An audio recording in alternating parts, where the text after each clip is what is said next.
ठीक ना। यहाँ यदि दो समरूप त्रिभुज के क्षेत्रफल बराबर हैं तो वे दोनों त्रिभुज सर्वांगसम होंगे। ये हमने के प्रूफ करे के बाद तो सबसे पहले हमने के पास दो गो त्रिभुज बना लें। आ तो समझ, एगो त्रिभुज ए बी सी नाम दे देनी एकड़ ए बी और एकड़ सी, और एक और त्रिभुज बना लेता नहीं जना के नाम डी ई एफ दे देता नहीं, या फिर पी क्यू आर कुछ भी। चलो एकड़ नाम डी ई एफ दे देनी, समझ आता ना। अभी दोनों त्रिभुज के क्षेत्रफल बराबर बा तो सबसे पहले गिवन पार्ट लिखे हमने के प्रूफ का करे के बा। यदि दो समरूप त्रिभुज के क्षेत्रफल बराबर हैं, दो समरूप भी दे लेबा और ओकर क्षेत्रफल भी बराबर दे लेबा तो वे दोनों त्रिभुज सर्वांगसम होंगे। ये हमने के प्रूफ करे के बाद तो देख लो बोर्ड पे ध्यान से क्वेश्चन समझ में आ गला कि दोनों त्रिभुज का बा समरूप बा और ओकर क्षेत्रफल भी बराबर बा। तो सबसे पहले गिवन वाला पार्ट में लिखे सन। गिवन वाला पार्ट में ये दोनों त्रिभुज का बा समरूप बा, मतलब त्रिभुज A B C is similar to त्रिभुज डी ई एफ। साथ ही साथ एक क्षेत्रफल भी का बा बराबर बा, यानी एरिया ऑफ त्रिभुज A B C is equal to area of त्रिभुज डी ई एफ। ये हमने के पास बराबर दे लेबा। ये गिवन पार्ट हो गया है ना। टू प्रूव दैट, यानी हमने के सिद्ध का करे के बा। टू प्रूव दैट यानी प्रूफ हमने के करे के बा कि ये दोनों त्रिभुज का हो जाए सर्वांगसम हो जाए, यानी त्रिभुज A B C is congruent to त्रिभुज डी ई एफ। ये हमने के प्रूफ करे के बा। तो प्रूफ वाला पार्ट में आंसर, प्रूफ वाला पार्ट में आंसर सबसे पहला चीज कि समरूप त्रिभुज के क्षेत्रफलों का अनुपात उनके संगत भुजाओं के वर्गों के अनुपात के बराबर होता है। ये हमने के थ्योरम पता बा, यानी यहाँ से हमने डायरेक्ट यूज कर सकते हैं। हम जानते हैं प्रॉपरली लिख के बता देते हैं ना। हम जानते हैं दो समरूप त्रिभुज के क्षेत्रफलों का अनुपात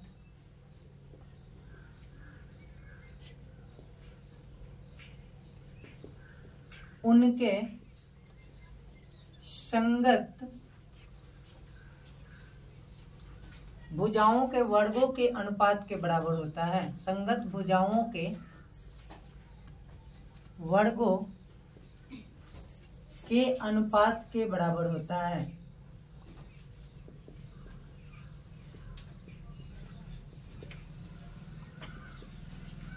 ये हमने के पता बा। दो समरूप त्रिभुज के क्षेत्रफल का अनुपात उनके संगत भुजाओं के वर्गों के अनुपात के बराबर होता है। तो यहाँ से हमने क्या लिख सकता है निशान, तो हमने लिख सकता है निशान। अब हमने के पास का दे लेबा त्रिभुज ए बी सी वो सिमिलर बा कौन के त्रिभुज डी ई एफ के सिमिलर बा, त्रिभुज डी ई एफ के। अगर ये सिमिलर बा एक मतलब का बा कि एरिया त्रिभुज A B C divide by area त्रिभुज डी ई एफ, ये का चीज के बराबर हो जाए ए बी बट्टे डी ई के होल स्क्वायर के बराबर हो जाए, बराबर बी सी बट्टे ई एफ के होल स्क्वायर के बराबर हो जाए, और ई बराबर हो जाए ए सी बट्टे डी एफ के होल स्क्वायर के। हो कि ना, ये चीज आओ तो समझ। अगर इस समरूप बा एक मतलब का बल्कि एक एरिया के अनुपात जो हो एक संगत भुजा के वर्ग के अनुपात के बराबर हो, ठीक ना। अगर है दोनों त्रिभुज समरूप बा ए बी सी और डी ई एफ समरूप बा तो एक एरिया के जो रेशियो है दो समरूप त्रिभुज के क्षेत्रफलों का अनुपात उनके संगत भुजा यानी ए बी के संगत का बा डी ई बा, बी सी के संगत का बा ई एफ बा, ए सी के संगत का बा डी एफ बा, यानी उनके संगत भुजा के वर्ग के अनुपात के बराबर होता है। इस चीज हमने के पास पता बा। एकरा के हमने समीकरण नंबर 1 मान लेता नहीं, समझ है। अब यहाँ से देखो लोग ध्यान से, या फिर एकरा के समीकरण नंबर 1 अभी ना माने।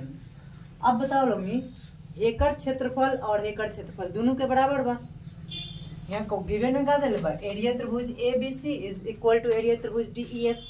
अगर ये दोनों के क्षेत्रफल बराबर बा तो ये दोनों कट के तो कितना आ जाए 1 आ जाए, आई कि ना। 1 भाई कट जाए, काहे कट जाए यहाँ लिख भी सकत रह लोग कि एकड़ क्षेत्रफल और एकड़ क्षेत्रफल बराबर बा। चूंकि एरिया त्रिभुज ABC is equal to area त्रिभुज DEF। एक स्टेप और लिख के यहाँ बराबर ABC के क्षेत्रफल और एक जगह पे भी ABC लिख के तो भी कटा लो, कोई दिक्कत नहीं है ना। और यहाँ हमने यहाँ लिख रिलेशन। अब देखा ध्यान से, यहाँ तो बच गल एक, यानी यहाँ से क्या मिलल, यहाँ से हमने के पास मिल गल BC बट्टे EF के होल स्क्वायर बराबर